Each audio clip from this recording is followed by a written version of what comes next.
Hello, everybody, and welcome to Talks at Google. My name is Kate Johnson, and I am Head of Global Sports and Entertainment Marketing Partnerships here at Google.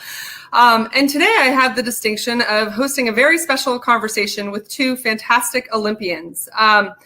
One thing that's kind of a fun fact about me is that I am an Olympian as well. I competed in the 2004 Olympic Games in Athens. And what do Olympians love more than anything else is getting to talk to other Olympians about their own careers, their own journeys, the adversity that they overcome. And I think given the fact we're in July, a time when the Olympic Games for 2020 and the Summer Games would have been kicking off, it's a special time to be talking to Olympians about how they're handling adversity right now, their journey in their own career path that maybe can apply to all of us as we're experiencing certainly unprecedented times.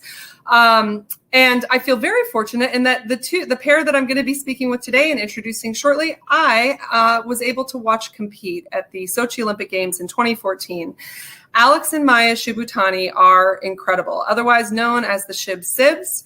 I have to actually read all the accomplishments these two have achieved in their very short lifetime, being so young. But they are two-time Olympians, having competed in Sochi in 2014, winning the bronze medal in 2018 at the Pyeongchang 2018 Olympic Winter Games. They are three-time world medalists, 2016 four-continent champions. They've won 6 titles on the Grand Prix, and they are actually the first ice dancing pair of Asian descent to have competed and won an Olympic medal. And they're actually the second sibling duo to compete and share an Olympic medal as well. And we're also incredibly privileged in that they have a very popular YouTube channel called The Shib-Sibs, which I have spent a lot of time on recently. So with that, I'm going to introduce Alex and Maia, and we're going to have a fantastic conversation today. Hi, Kate. Hey, guys. Hey, how's it going? Fantastic. Thank you so much for being with us today. Thank you for having us. Yeah, excited to be here. Great. Well, I mean, these two have a personality, and I know that's going to come out over the course of our conversation. We just have one, actually. It's a shared personality. And thus it begins with Alex. So, hey, you know what? I wanted to just bring people a little bit on the journey. I mean, many people will have watched you. You guys were certainly a darling pair to watch during, both Olympic Games that you competed in. So I know many of us have followed along on your journey, but rarely do we ever get to meet the team behind the team and the personalities behind the two of you. So I'd love to just start with kind of, your career in general and how, as siblings, you found your way into ice dancing. Alex, let's start with you. Oh, man. Oh, gosh, Maia always tackles this part. He does. We'll give it over to Maia. It's up to you. No, it's okay. I'll do a mediocre job of explaining how we started. It depends how far back you want to go, Alex. Right. So it all started when you were born. Right. Well, yeah, it did. But we have a 3.5-year age difference. And from a very early age, Maia decided that skating was something that she was really passionate about and was very excited about doing. And that was not the case for me at all. I learned how to skate. We grew up in Connecticut, so in the Northeast, and skating being kind of generally sort of, you find it via the climate that you live in. I don't know too many people living in tropical locations that are like ice skating. That's something I want to do competitively. But, the internet has done amazing things to kind of expose people to all sorts of stuff. But Maia started skating at a very early age and was really committed. And eventually we started skating together. But that wasn't until 2004, I want to say. Is that right, Maia? Am I messing this up? No, you're doing well. Okay, cool. And up until 2004, we had been skating individually, Maia to greater degrees of success than myself, but we both enjoyed it equally. And once we started skating together, things really clicked into place. We have always had a really good relationship. We've always gotten along. And so our coaches and our parents and onlookers thought that it would be a good opportunity for us to improve our skating skills, skating together, because one of the things that ice dance is known for is sort of the quality of the skating itself, albeit there aren't jumps or throws or twists, but ice dance, the skating quality is really good. And so that was kind of a unique opportunity for us to do something together as a team.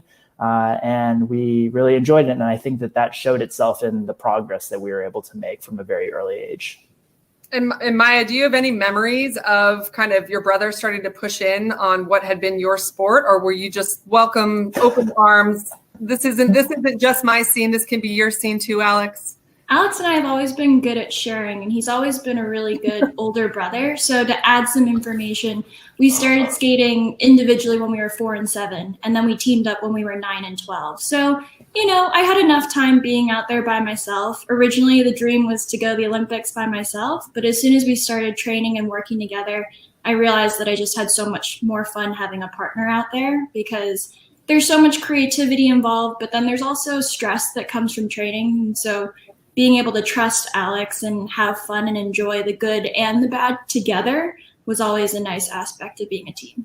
And we were always at the rink together anyway. And so when Maia says she wanted to go to the Olympics by herself, I don't think that necessarily should be interpreted as I don't want Alex to go to the Olympics with me. It was just more that we were competing as single skaters individually. And so that was how she always envisioned that experience potentially playing out. But throughout our career, we've had some really incredible moments that I think were made so much more special because we got to work towards those moments together as a team. And then, dealing with pressure and the moment, being able to experience that together was and has been incredibly gratifying.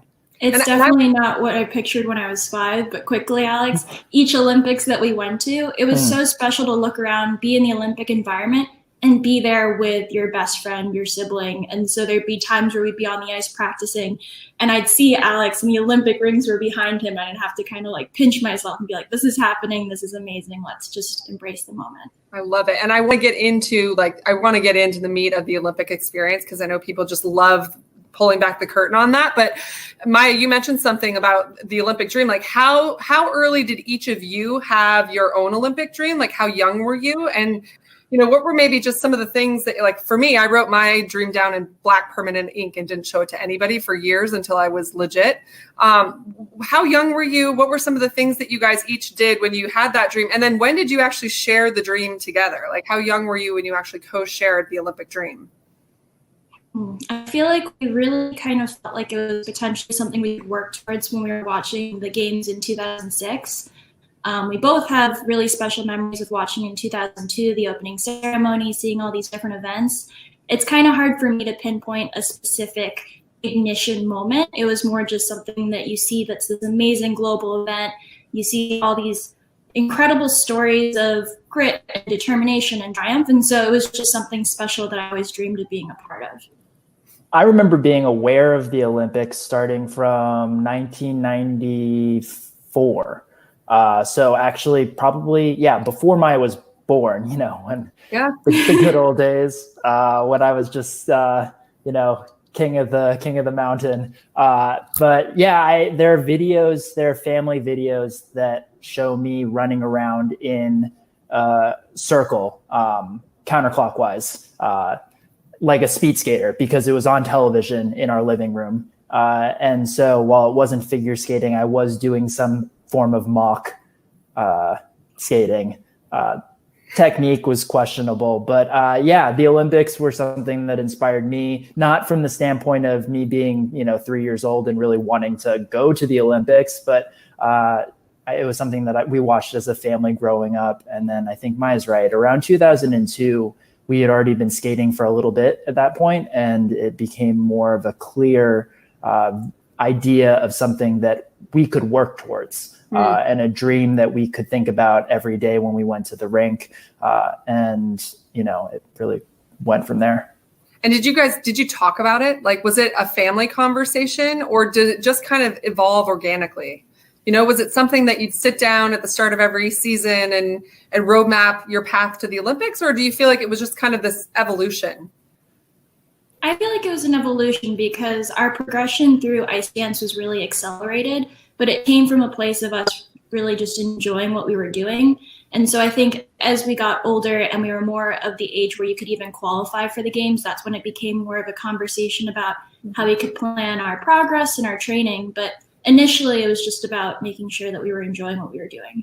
Okay. And definitely. And from, sorry to interrupt, from our parents' perspective, I mean, I can't, I don't know exactly how they were feeling, but, we both sensed that, and they talked about it too, was that they wanted to make sure that we were really enjoying what we were doing. And Maya definitely loved figure skating. And it was something that I did because she kind of did it, at least initially. But as long as we were, focused and enjoying it, that was the most important thing to them. So even for Maya, maybe for Maya, for you, it was you wanted to go to the Olympics. For me, it was I like being a ham and performing on the ice, and it wasn't necessarily the same degree until we started skating together. Yeah. I watched that video on ShibSibs about your mom, which is amazing and super anthemic.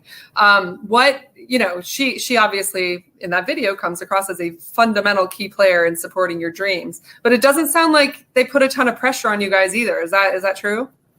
Both of our parents are so amazing. We really feel so fortunate when we kind of think about our career to know that it was always our choice. I don't think that that's every athlete's experience, but I think that the fact that it was always our dream is what allowed us to weather all of the challenging moments, because they were there to support us and encourage us. And I think that they kept us grounded and realistic to understand that there aren't always going to be easy and fun days. But if you can remember why you love what you're doing, then you can find what makes it worth it.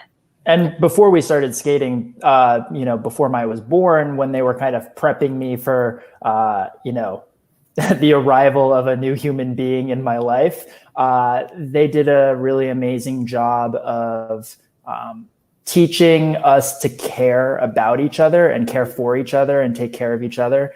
And so I think that they were really proud that we were working together on something and getting along so well, regardless of the results. It's probably really an amazing thing to see to have any parent experience their kids get along, as I'm sure may be the case during this quarantine period that we're in, where kids are at home, families are at home. I think that if we were younger right now experiencing this quarantine, we'd be getting along, right, Maya?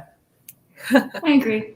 Were there ever any points along your journey, guys, especially as young kids, right? Because you started so young, where you felt like dreams were diverging, or where maybe one of you had more motivation than the other one, and how would you handle that? I think something that's always been helpful in our partnership is that our motivation has always been pretty equal. I mean, there's some days that are tougher than others, but I think it's our trust and respect for each other that allows us to push through those challenging days. So I don't think that there were any moments where we doubted, are we not going to be a team anymore, or if someone's heart wasn't in it. And not that being for make it easier for partnerships or work relationships to survive, especially over time. When you're 9 and 12 to the Olympics, that's a lot of time and a lot of experience. And you're totally right, Kate. People can change and their interests can change. But I think that we always approached our skating with kind of this philosophy of setting a plan, and naturally, I think we both have a lot of discipline, and patience comes with sort of partnership, like learning. And so we were able to learn throughout the process to be, persistent in trying to accomplish the goals that we had laid out for ourselves. Yeah, I love that. Well, I'm going to make a quick PSA. We're going to be taking questions at the end of our conversation. So do feel free to start putting your questions into the live chat now, and we'll start to aggregate those questions. But guys, I'd love to pivot to, can you ground the audience in kind of really what the difference is between ice dancing and figure skating, and what's the difference, and also maybe now talk about too what the critical components of partnership in that, and why it's maybe unique to ice dancing versus other parts of figure skating and ice skating. Okay, so this is a common question that we get asked. Ice dance is a discipline of figure skating, so I guess if figure skating is the main umbrella, there are skaters that skate by themselves, and then there are skaters that are part of teams. So for us, there's in the Olympics, pairs and ice dance. So Alex and I do ice dance, which is more, like he was saying earlier, skating skill oriented, creative storytelling. pairs, you see throws and lifts above the head, and we're close, but I wouldn't let Alex throw me. So that's why we didn't do pairs. And so ice dance, there's always a challenge because sometimes you have different music that you're required to skate to or a different theme. But then we also found ways to be creative in our own music selections. And I think that really was a key part of our success between our first and second Olympic Games was the choices that we made. Got it.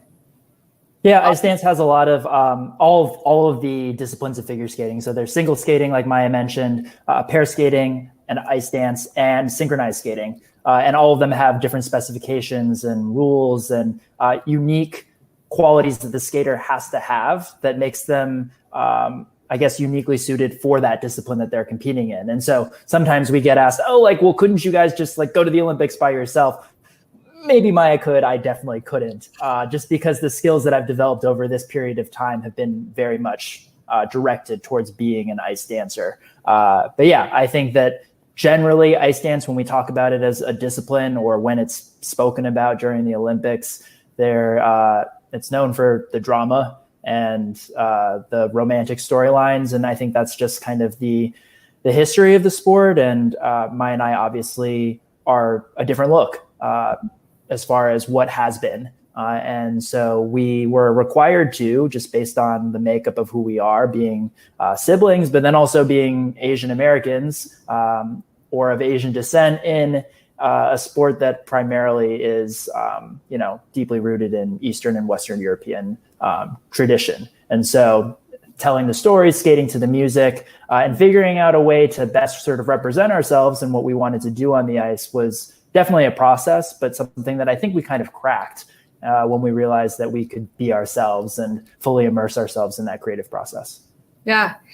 You mentioned something, Alex, that made me think about this. So the romantic aspect of ice dancing, right? And was that ever something as siblings that was kind of, I mean, it's theater too, right? So, but did you guys ever bump into, wow, we're really having to act out this romantic scene, we're siblings, that was harder to get through, or especially where you're being judged, like judges are looking for that nuance that was harder as siblings to portray? Right. At the start, no, because we were 9 and 12 and no one's going to be like, oh, you're 9 and 12. You have a dream. You want to go to the Olympics or start ice dancing together. Well, you're siblings, so you're not going to be able to do that. Like, that's very footloose. You can't dance. You can't dance in this town. For us, we just really enjoyed it, and we were 9 and 12, and it was cute, I guess, to watch us skate, and we were good. We were technically skilled, and we enjoyed performing, and so there were never any people that directly approached us, judges, fans, officials, that were like, this is going to get weird. I really think that you should do something else. It was more something that kind of gradually occurred as our career progressed, right? We were always very advanced in our career. And so we were generally the youngest team at most of the competitions that we went to until, closer to 2015, 2016, leading up to the 2018 games. And so we always looked smaller. But once we started competing against people who were in their late 20s and early 30s at the Olympic level, at the senior level in 2011, then we realized that there was a bit of a complication where, majority of our competition were portraying sort of more adult themes and telling these stories or using music that we couldn't quite pull off or wouldn't want to pull off in the same way. And so that's when we started to realize that we had to be more creative. But up until then, there really hadn't been too many constraints as far as what we were trying to do. And I think it's just that realization that there is tradition in the sport and there are typical ways of approaching it. But we kind of had to open our minds and realize that just because we were going to be different didn't mean that there weren't also other possibilities. It just meant being a little bit more creative. Where do you think being siblings gave you guys the competitive advantage over other pairs? Sibling telepathy. If that was true, we would have answered that at the same time. But right. I think there's really Sorry, I'm just. I think that it's really the trust, and it's the fact that we get along, because we mentioned it at the beginning. But it can be stressful to compete because you're spending so much time training. you're dedicating your life to something. And then when you have that moment that's 3 or 4 minutes, I mean, everyone deals with anxiety differently. So for us, because we know each other so well, I think that we're able to be really in the moment and appreciate what's happening. But sometimes you notice with other people that they start acting a little differently around their partners. So that's why I think the strength of our bond has really helped us. Yeah, I think that I mentioned it before. It's sort of all these lessons that we've been able to learn experience by experience. And the retention of those lessons as we kind of move on to the next thing in our life on and off the ice. For us, I think our bond is obviously one of our strongest strengths, greatest strengths. And I think, it comes down to in intense situations or competitive situations where a lot is on the line at the Olympics, it is deemed to be the most important competition in our sport. And so you spend 4 years leading up to the games with a plan to try and accomplish your goal. But then if you sort of zoom out, all of a sudden it's almost your entire life. And that amount of pressure can be a lot to deal with, especially if you haven't dealt with it before. And sort of the way that you're viewed as an athlete and your accomplishments in the sport can really be summed up in a sentence or two, and it's how you did at the Olympics. And so I think we kind of learned how to deal with that over time, but we, at the end of the day, really enjoyed competing because we enjoyed performing. We didn't get into the sport because it was something we liked doing in a corner by ourselves. We liked getting out there and showing our work. And I think that confidence is a choice, and we chose to be confident in those situations. Yeah. Maia, you mentioned obviously kind of the first Olympics versus the second Olympics. There's a real transformation that occurs, right?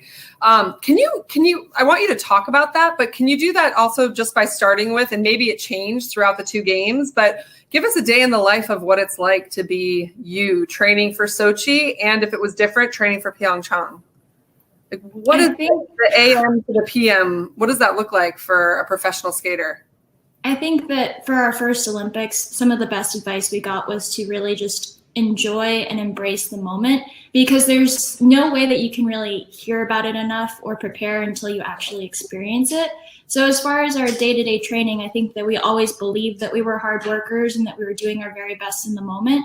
But I think that there are just so many lessons that we learned from that first Olympics that parlayed into different habits as we were preparing for the second. So whether that's being able to more fully visualize the moment and the pressure that you'll feel, or if you have a better sense of time and the progression and how you need to be planning your training and preparation, experience helps.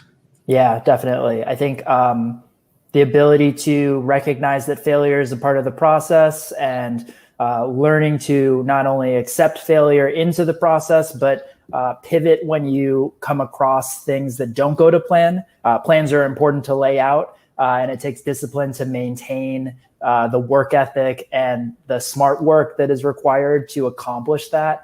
But sort of you're managing a team, and it's a team of two, and that should mean balanced conversations, and each person has an equal say in what gets done. But when the stakes are so high and each person is different, albeit from the same family, and with some similar sensibilities, it can get complicated because both people care equally about the result and the outcome and the process, but how you go about getting to that can be challenging. And I think the difference primarily, if you were to sum it up, between 2014 and 2018 was up until 2014, the games in Sochi, we had, as was appropriate for our age, been relying on the guidance of our coaches. And not that that was any different in 2018, but in 2018, we were relying on our own experience, and our creative process and our training process was much more self-owned from the standpoint that we had been through it,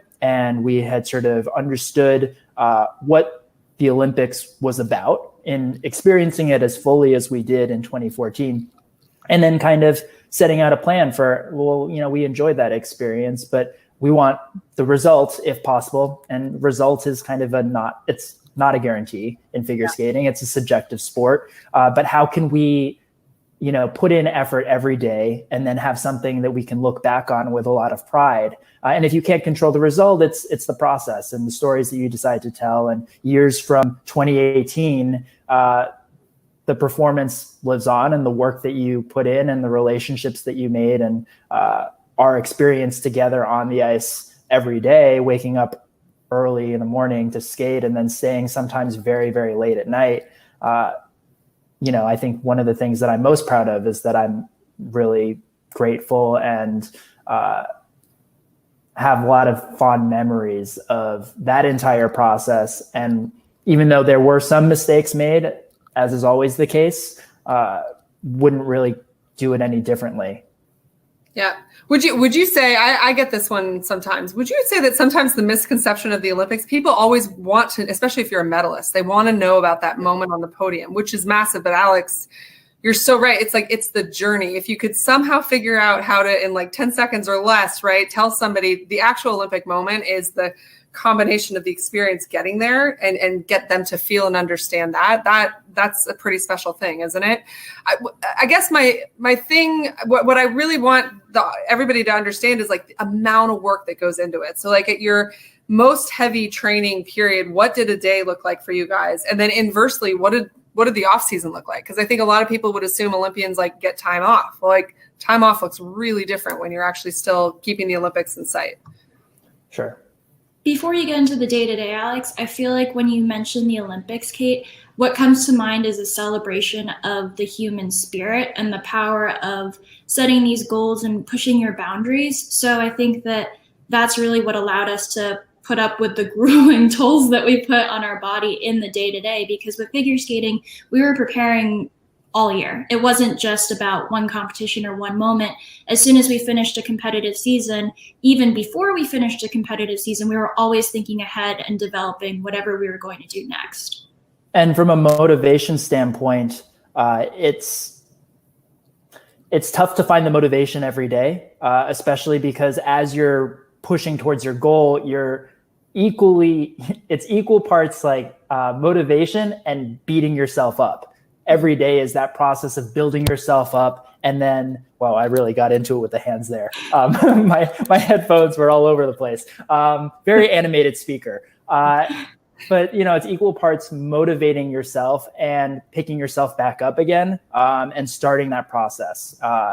And I think that from the standpoint of our creative process, we underwent a much more grueling day-to-day than I think a lot of our competitors did, in part because we knew that we wanted to commit ourselves to telling the stories that we were telling on the ice with our programs. And we had to go that much further because there wasn't an existing movie or a story. Like we weren't skating to a song that a lot of people knew or had skated to before. So, in the minds of the judges and the audience that would be watching us at the Olympics, there wasn't anything really to lean on. And so we had to be so much more responsible about, telling the story and conceptualizing what we were doing on the ice. And so we would skate maybe in the morning. When we were younger, we would have to skate before school. And that was hard. But we gradually sort of shifted towards more of an 8 a.m. start time, right, Maya? Like 7:30.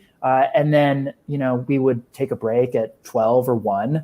And then sometimes we would skate more in the afternoon. It varied based on the season, depending on where we were at in our preparation and in our creative process. But if we were off the ice, it was probably a combination of off-ice workouts and music production or off-ice dance and choreography. It's really kind of an all-encompassing, you really try to immerse yourself in the style of dance or music that you're learning. There's a lot of preparation that goes into it. Does that mean you're probably to it while you're driving to practice? Like what does grueling mean? Like how much are you living and breathing this thing? Because I think so many times you do hear about these Olympic mental tactics of like, you have to live into the thing you want to become. Mm-hmm. So like get into the detail of like, how did you embrace that performance before you even got there? I mean, it's important to push yourself, but then it's a tricky balance, right? You need enough sleep. You need to try and make sure that you take a step away and zoom out so that you can fully attack and focus on what you need to. But I think one of the strengths that Alex and I had was that it was natural for us to talk about it even when we weren't on the ice, and it didn't feel like work. Yes, it was something that we were both committed towards, but it wasn't like we had to be like, okay, it's 12:30, it's time that we really lock down and have an important conversation. It was always an open conversation between the two of us. And on the flip side, it wasn't like, 4 p.m., time to punch out. I'll see you tomorrow at 8. And from, this time to tomorrow, I'm just going to be, quote unquote, numbing myself from the reality of the grind. And I'm going to recover in that way. We drove home together because we carpooled to and from the rink. And so that I think we spent hours more discussing, thinking, conceptualizing, and strategizing our training approach as we prepared for competitions. And so I think that sometimes yielded conflict because when you're living and breathing it to the scope that we were before the 2018 Olympics, it only builds in the intensity, particularly as those big important events get closer. But we always had the base and this foundation of mutual respect and understanding that we were both in it for the same reasons and that we were both equally committed. So I think one of the important things to mention about training, though, is that you're not just working on things that you're comfortable with or feel like you already know how to do. We were always having to constantly push ourselves to work on the things that we thought needed to improve. There was never any aspect where we could just take a step back and relax. There was always something to do. Yeah, physically, mentally challenging and grueling. I think we were talking about this. Quarantine leads to a lot of reflection. And we were talking about how much sleep we were getting during this period of time, because sleep is obviously important for athletes, but everybody in order to be able to function at sort of that optimal level. And with many people's day-to-day schedules being kind of thrown up into the wind, we were talking about how the two of us were respectively trying to get enough sleep. And then we remembered that before the Olympics, I think we were maybe averaging 4 to 5 hours, just because it was crunch time. And, after each competition, it's like, I don't know, we make some metaphors to like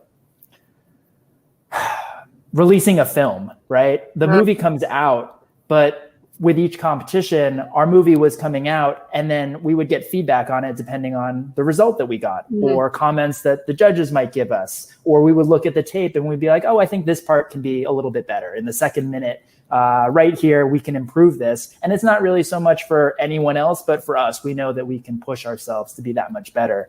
And so it's always these like little fiddles and adjustments to the edit. Living, breathing changes. It's not like once it's done and once you've made it, that's just the first draft. It will naturally evolve as a creative, living, breathing piece of work. And the point being that you want it to sort of reach the peak at the most important moment, which is the Olympic Games. And so it wasn't like, okay, we've qualified for the Olympics. Now let's just make sure we're rested and feeling good so we can do our best and have a good time. It was very much like, no, we've got to continue pushing the limit on what we know we're capable of, because that's why we've been in this for so long. Yeah. Awesome. So let's go to Pyeongchang. Like in terms of memories, obviously for each of you, I would love to hear what was your most memorable moment. And maybe, I'm asking because it's not always what you think it is. It's not always being when you win a medal. It's not always about being on the podium. Maybe that is your moment, but I'd love to hear what was your most competitive moment that sticks with each of you. And then also like just Olympic Games moment more generally that sticks with you. Maia, let's start with you. I don't know how you feel, Alex, but I think that not only because it's more recent, my memories of 2018 are much clearer and stronger because I think I was more experienced and able to take everything in. In 2014, we were really young. So I remember a lot of it felt like a blur. We'd get off the ice and we're like, wow, we can't believe we did that. But with 2018, we were both so present and committed and dedicated to everything. So probably from a competitive standpoint, there were multiple highlights because we had the opportunity to compete 4 times. So we were very busy throughout the 2 weeks of the Olympics. But the moment that I probably will always remember the most is finishing our individual event free dance, because that was our 4th out of 4 competitive skates at the Olympics. And to just know that we had absolutely done everything. It didn't matter what the score was. We had just performed the very best that we possibly could. That's what you dream of, especially with all the work and preparation that we put into it. So that was very special. But then off the ice, I think, Alex, I don't know about you, but I think it was when we met with the students that we've been mentoring. Right. Do you want to talk about that? So we didn't do this in 2014 because, like I said, we were kids. But in 2018, we had the opportunity We were kids. We were kids. We had no business. We had no business mentoring kids at that point. But in 2018, we did this 6-month program with a middle school in South Korea. And so every month we'd talk to this classroom of students who volunteered to be a part of the program because it was an exchange. We'd talk about our experiences, setting goals, what we did to figure out what we want to do, and they shared Korean culture with us. So amongst everything, when we were training and working so hard, we were dedicating this time once a month in the lead up to the games. And something that was so special was that that class was able to come see us and watch us compete our free dance. And so to be on that journey with them, and then after we were done with the competition, we got to spend some time with them. That was just truly special. Love it. Yeah, I'll try to answer quickly, I guess. Off ice moment. Yeah, I think it is a combination of being on the podium, standing there. We had the immense privilege and fortune of being able to perform our best and stand on the podium twice at the Olympic Games. And to be able to do so first with our teammates and obviously with each other. And then in the individual event, to stand on the podium together as siblings and kind of look back, because the team event that we worked together with our teammates to win a bronze medal, that is a relatively new event in figure skating, and skaters in previous generations didn't necessarily have that opportunity. And so growing up, we weren't thinking, oh, we really want to compete in the team event. We only knew it to be the individual ice dance event.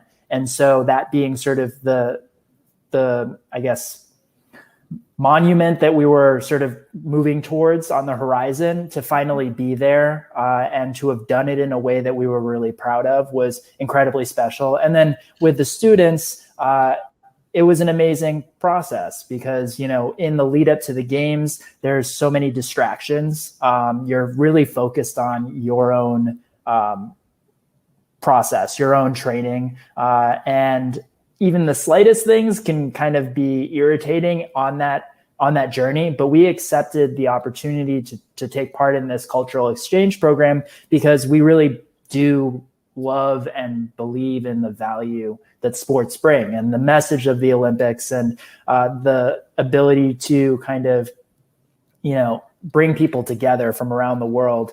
The Olympics are about unity and respect and taking care of one another and working hard for your goals and doing something to the utmost of your ability. And this program was the epitome of that. And so to be able to meet the kids that we had been talking to over video chat over the course of 6 months, and then for them to have been able to be there, and we saw them in the crowd when we were getting ready to skate, it was a real wow. This is this very special Olympic moment because it's not just about us. We're a part of something much bigger, and it's not our family. It's not even just our country. We're a part of this global event, and it was made much more personal because of their presence there. And so, one of those moments where you're like, oh, the future is bright. These kids are really, really great. And we shared something really special with them. And we were really relieved and happy that we were able to skate well too, because they were watching. We're like, we didn't want to be mentoring them and then kind of just, blow it at the Olympics in front of them. What type of message would that send? But yeah, that was definitely a really special part of it. And, really enjoyed the time in Korea. I love that. How great that you guys were able to do a program like that to actually make sure the Olympics extends beyond just your own personal experience. Here's a question. Do you have the hardware within grasp, or is it something that's locked away under? Where do you keep your Olympic medals? I don't think we ever share where we keep it, Alex, do we? Yeah, that's a question that we get asked a lot. high security vault, miles underground. It's no. In other words, just not within reach. Not within reach. Yeah. I don't Can you really imagine if we were like, as a matter of fact, I wear it reverse so that it's hanging on my back. Just so that you can it's just not like super swing obvious. it around. Yeah. But you I'm sure you guys have gotten questions like that. Like, why don't you wear your Olympic medal all the time? I mean, well, it's kind of funny because during the Olympics, I think on the Tonight Show, Jimmy Fallon, he does this segment called Thank You Notes. And we made one of the segments, and it was like, thank you, Olympians.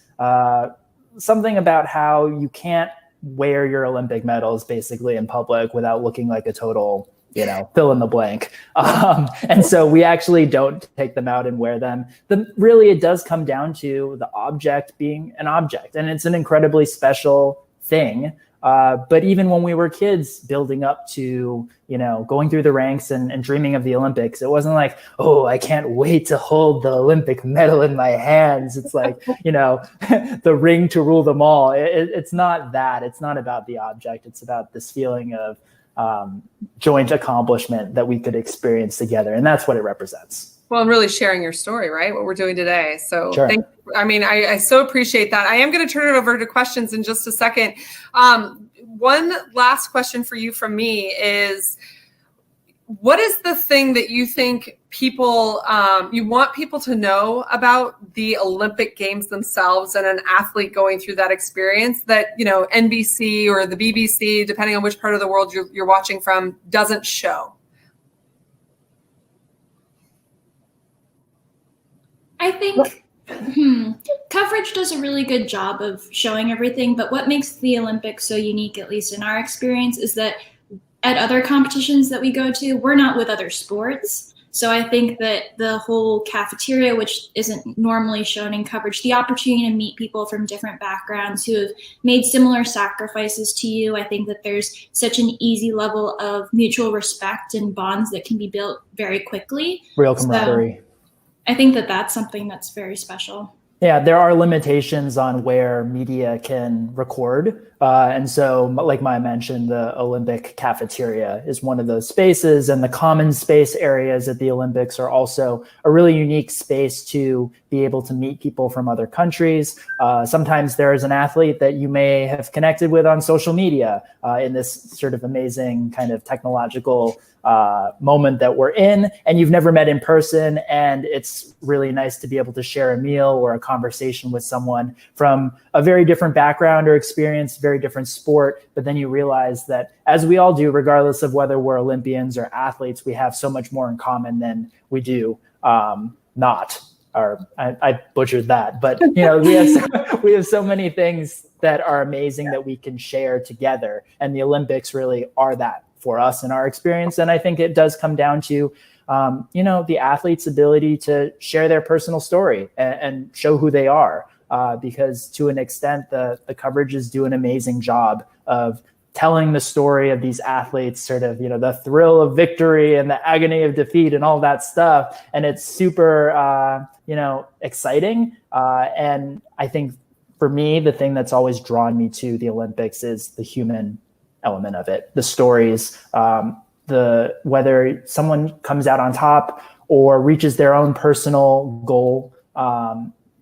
There's something very relatable and intensely so about that experience and being able to watch someone going through it live.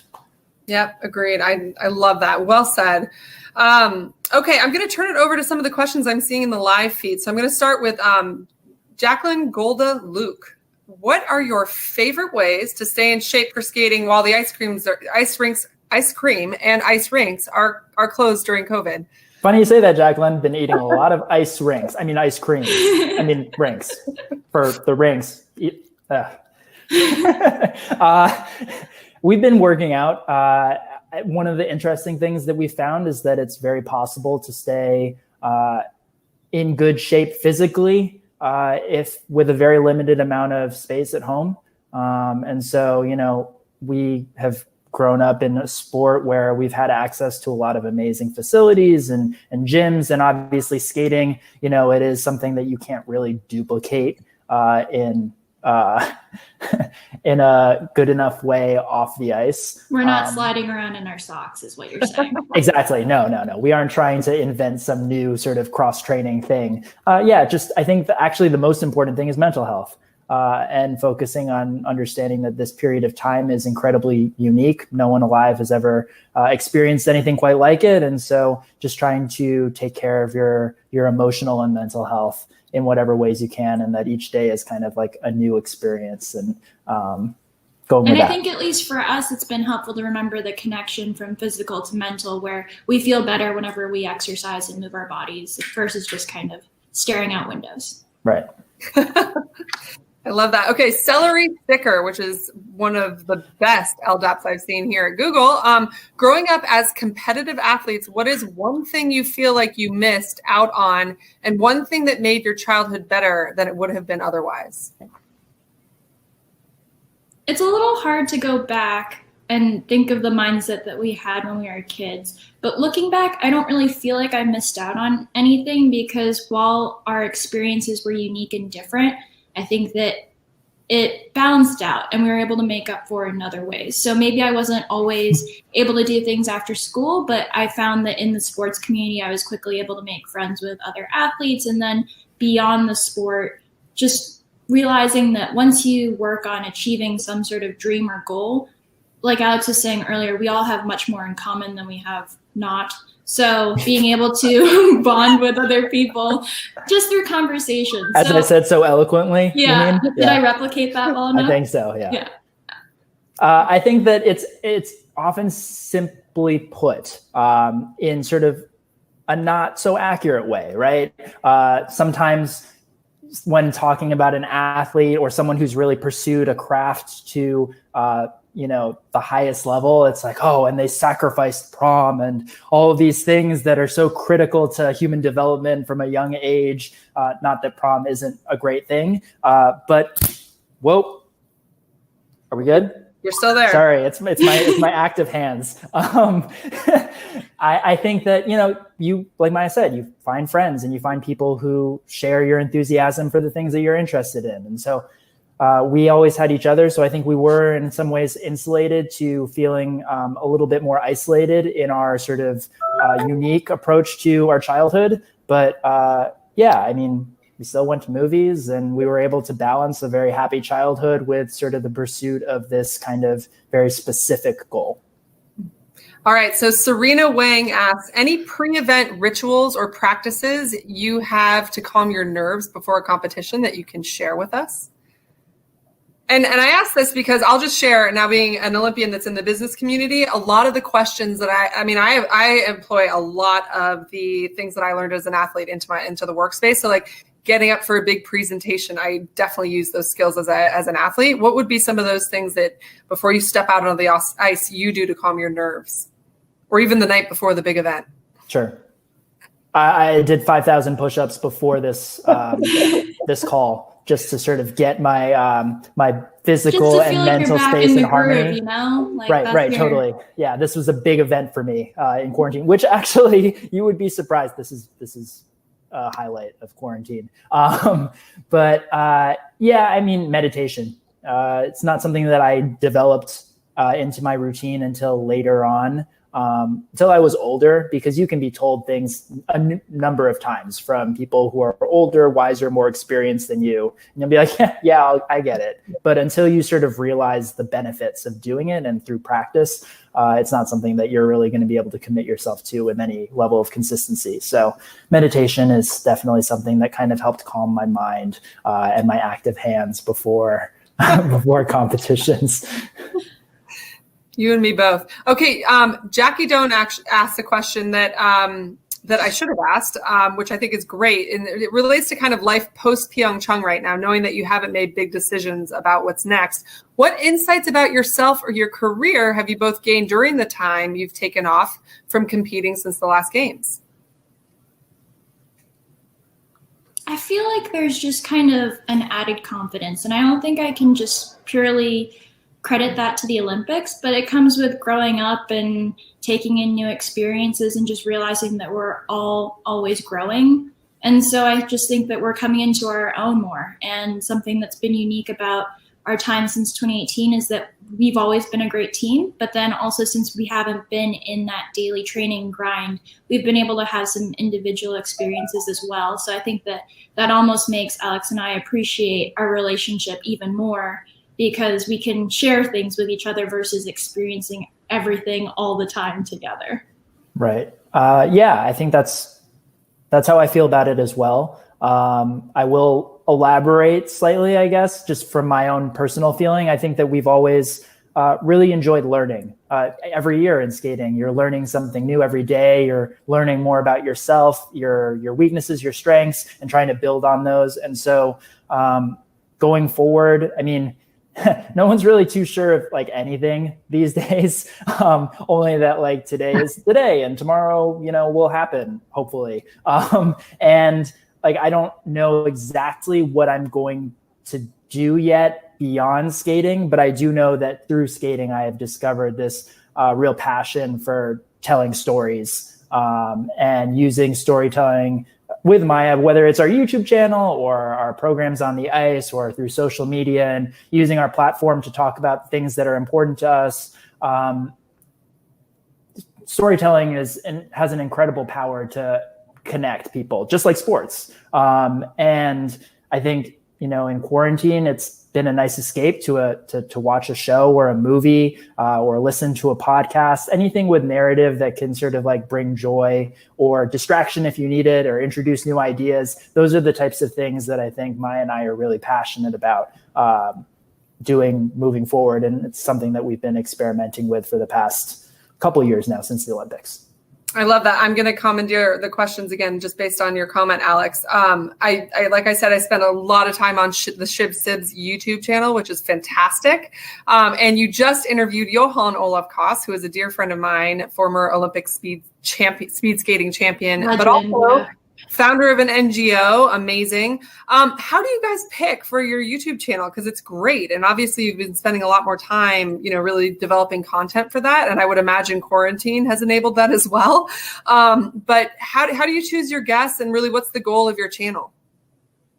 Our channel has definitely evolved over the years, right, Alex? We're not YouTubers in the traditional sense. I think we use it. It's an amazing platform that gives us the opportunity to like democratically share behind the scenes footage or vlogs, or we started out originally doing music videos because it was a really unique way for us to lip connect. syncing, not music videos. Lip syncing to existing music with skaters that we met on tour when we were much younger. And we grew up with a generation of skaters that never had access to, or, we were the first generation that had social media. And so it was, finding all these people who spoke different languages that were now sort of touring around a particular country. I think in our case, it was Japan. And we, used making videos and making short sketches.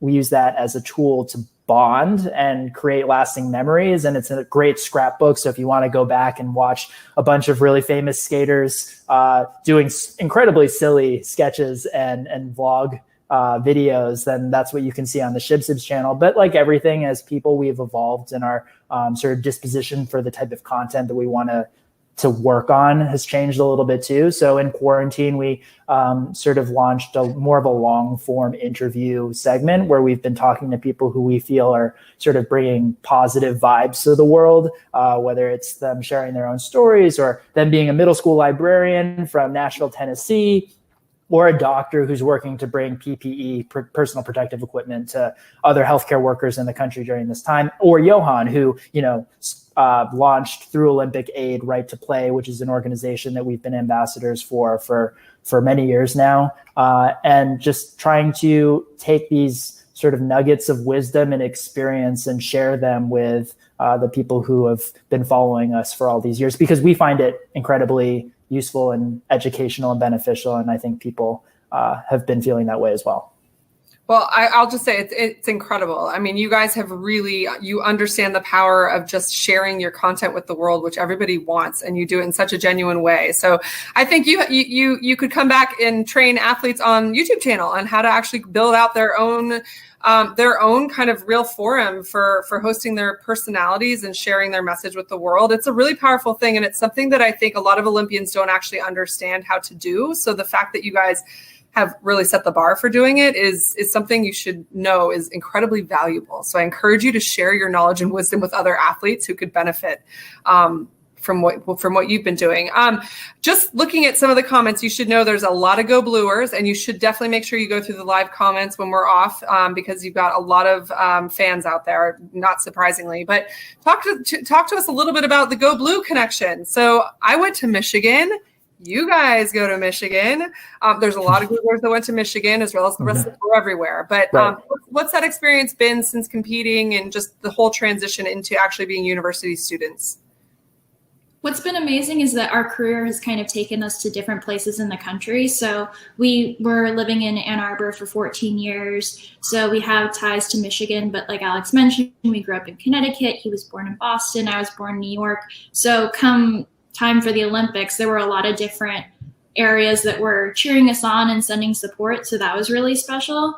But then as far as balancing school and training, it was always a challenge. But growing up, education was something that was so important because, especially as an athlete, I mean, there are no guarantees in anything, but we made sure to have that balance where with injuries, you never know what's going to happen. And I think that really what we learned over the years was that the more we grew as people off the ice, the more we could bring to whatever we were doing on the ice. And whatever the focus is, being a more well-rounded and open-minded person is incredibly important to sort of filling out sort of your possibilities as an individual. And so our experiences at the University of Michigan in Ann Arbor, albeit unique, were amazing. And I think that it's definitely something that we really prioritized growing up. We've always placed an importance on education, even though after 2014, we made kind of the joint decision that we wanted to really focus on the Olympics for that 4-year period leading up to the games. And in a way, even though we weren't in school as often from 2014 to 2018, we were seeking out our education in other ways. And I think that, school is a great choice for a lot of people, but it's not necessarily the only way to go about becoming a more enlightened person. There's so many tools and resources out there that I've even been using during this period of time.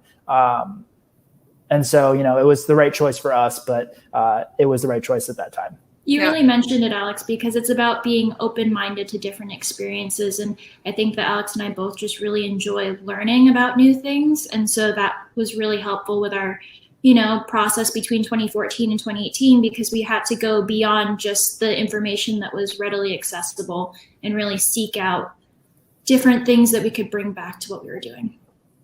Well, listen, you guys, we are so grateful for being able to have you join us at Talks at Google. I feel incredibly honored to have had this conversation with you both. I've always been a fan. We wish you nothing but the best in your future endeavors, ice dancing and otherwise, YouTube channel and otherwise. And again, thanks for being with us. Thank you so much. Kate. Is there time for a plug? Plug. Okay, cool. So we've been working on our first book series since the Olympic Games. It's been sort of a project that has been exciting for us. It's going to be coming out on September 8th. It's called Kudo Kids. The first book is called Kudo Kids, The Mystery of the Masked Medalist. It's about 2 Asian American siblings named Andy and Mika, slightly based on some of our my personality quirks and Maya's personality triumphs and achievements. But it's about 2 Asian American siblings that go on an adventure, and we're really excited about it. And we've been working on it, and it's kind of like a first step into telling stories in a different way, outside of skating and outside of even our YouTube channel or social media. So we're looking forward to that coming out and people being able to enjoy it. Awesome. Say it one more time. Kudo Kids. Kudo The Mystery of the Masked Medalist. Yeah. by Alex and Maia Shibutani. Oh, Thank for you guys. sure, Maia and Alex. Maia's the boss. For sure, Maia and Alex. Teamwork. Well done. All right, you guys, thanks for being with us, and we hope to see you soon. Yeah, thank you so much, Kate. Thank you.